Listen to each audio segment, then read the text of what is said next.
P T I secretary general से भी महरूम हो गई। असद उमर ने पार्टी के ओहदों से ही इस्तीफा दे दिया। कहा कि ज़ाती तौर पर खुद को इस वक्त अहम ओहदों के लिए मुनासिब नहीं समझता, पार्टी नहीं छोड़ सकता। 9 मई के वाक़यात इंतहाई अफसोसनाक थे, उनकी भरपूर मसम्मत भी करता हूँ।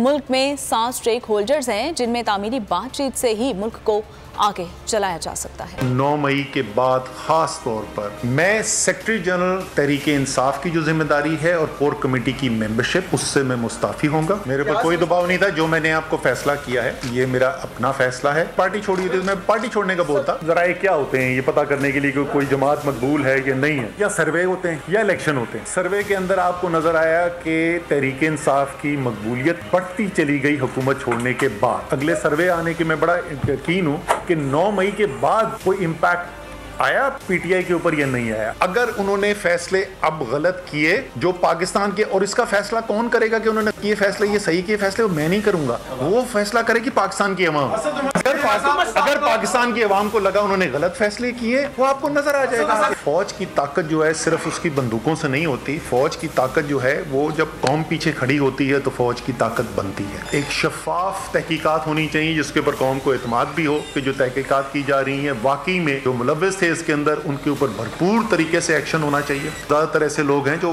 बेगुनाह हैं, तो उनको छोड़ना भी जो है और जल्द से जल्द छोड़ना जो है वो बहुत जरूरी है। सब्सक्राइब करें और बेल दबाएं ताकि कोई खबर रह न जाए।